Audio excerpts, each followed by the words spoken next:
Namahalahin naman, sinabi mo, kami ay lumikha para sa mabuting gawa. Salamat dahil sa opportunity na nagawa ko namin ng maayos at matagumpay. Ang pagpapakalat ng kabutihan sa pamamagitan ng kilos at mga salita. Panginoon, ngayong hapon, lalo po kami pagpalangin sa pamamagitan ng mga salita na ayaw marinig. Ang aming pagpalangin sa pangalan ni Jesus. Amen. Ang sabi ni Paul sa Ephesians 2:10 ay ang mga salita ganito. Sabi niya, "For we are His workmanship, created in Christ Jesus for good works, which God prepared beforehand, that we should walk in them." Isang magandang talata, mga mahal na kapatid. Ito ay nagbibigay sa atin na pinakalundo ng ating pong layunin ng pagiging Kristiyano. Ang paglikha ng Panginoon ng isang panibagong puso, yung sinabi niya sa 2 Corinthians 5:17, na behold, all things are new. Ang dahilan ay para tayo gawin kamanggagawa ng Panginoong Diyos para sa mga mabubuting gawa.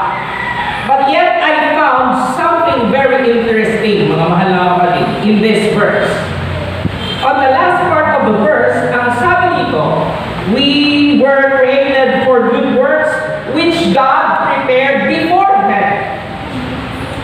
Noon pa man tao ay may mga inihanda na ang Panginoon na mabubuting gawa para sa iyo at para sa akin. It is not hidden in the eyes and in the mind of God that today, yes, today, we will be going out, and yes, we did, na nagbigay na tayo ng mga pagkain at nagdala pa tayo ng pamphlet. He knows it. Simula pa noon, alam na niya, gagawin natin ito. And so I realized sa aking mga paglilingkod, ilang panahon pa lang naman ako naging pastor, yung mga napuntahan kong mga lugar, mga naawitan, na bahagian ng salita, aking na-realize, yes, God has prepared them beforehand para sa akin. And I know that in my life, marami pang mga susunod na paglilingkod if I will remain faithful para sa Panginoon. May mga inihanda na mga mabubuting gawa na gagawin tayo simula pa nung tayo pinuform pa lamang sa ating tiyan ng ating mga ina. Remember what the Lord told Jeremiah? Ang sabi niya? For I know the plans I have for you, says the Lord. May plano ang Panginoon para sa bawat isa sa atin. Sabi pa nga ng Panginoon na yan, 33 verse 3.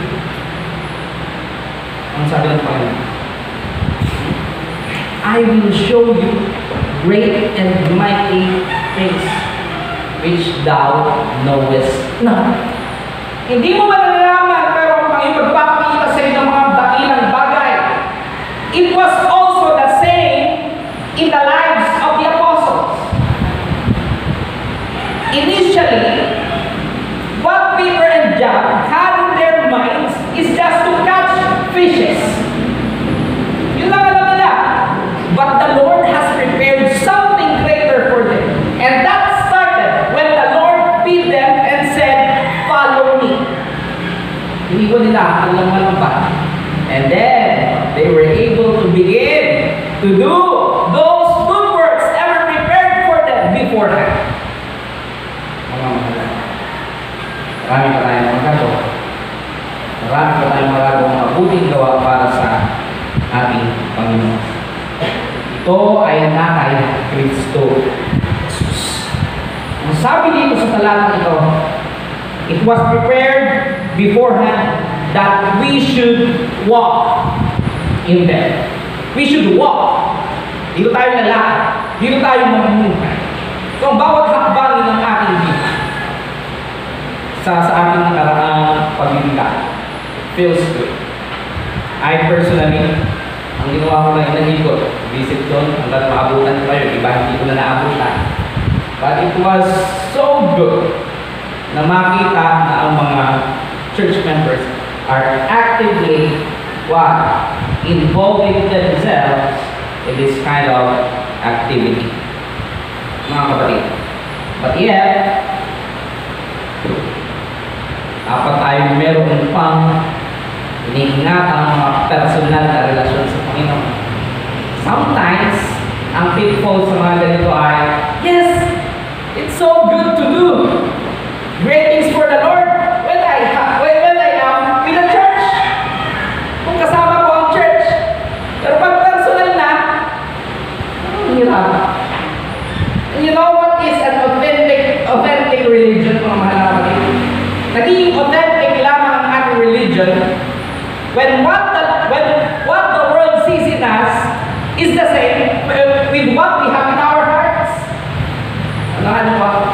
Naging authentic lang ang religion natin, totoo ang ating religion, kung anong nakikita sa atin ng mundo, ay totoo din at gayon din ang nasa ating mga puso. Yun ang dapat natin pag-ingatan.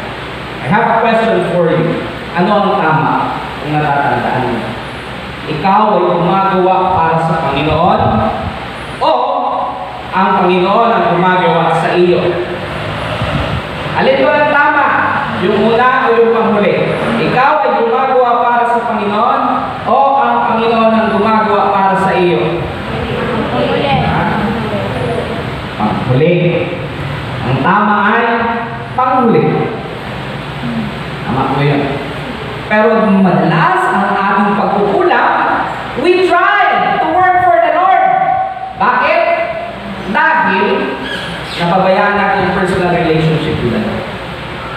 If we fail to continually communicate with the Lord each day in the morning and every time sa gabi, kapag nag-fail tayo i-meditate ang kanyang salita at i-practice sa ating buhay araw-araw, ang iisipin mo ay, ako'y sisimba, ako'y mananalangin, ako'y magbibigay sa aking kapwa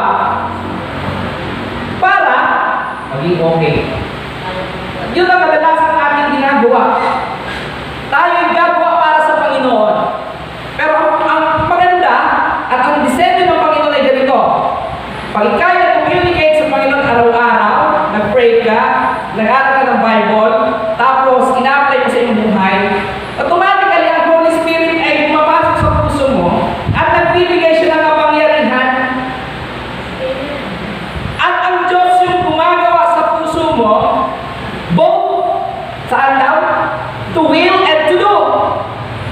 At kapag ang Panginoon ay may kapangyarihan gumagawa sa puso mo, automatically, yes, mapupulfill mo yung sabi dito, you were created for good works. So mga kapatid, kapag wala tayong personal na relasyon sa Panginoon, it's hard to love. It's hard to serve. Pwede kang gumawa para sa Panginoon, but it will not last. And later on, you will find yourself weak again. Pero kapag tayo ay abiding in Christ, maintaining the power of the Holy Spirit, when Zechariah said, it is not by our might, not by our power, but by the Spirit of the Lord. Ang sabi dito, mga mahal na kapatid, sa 1 Timothy, sabi dito, 5 verse 9 and 10. Bagaman ito ay patungkol sa mga babaeng tao. Sabi dito, huwag italak na gaya ng babaeng tao samantala walang 60 taon na naging asawa sa lalaki na may mabuting pagto tungkol sa mabuting gawa. Kung siya ay nag-alaga ng mga anak, kung siya ay nagpatuloy ng mga tagaibang bayan, kung siya ay naghugas ng mga paa ng mga banal, kung siya ay mabuloy sa mga napipighati, kung ginaganap niya ng may kasipagan ang mabuting gawa.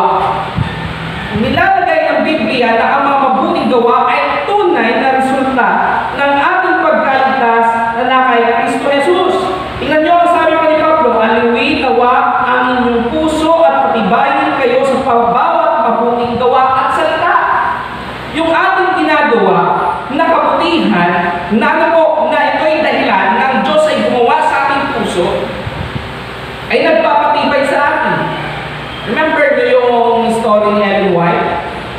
isang napakalamig na araw.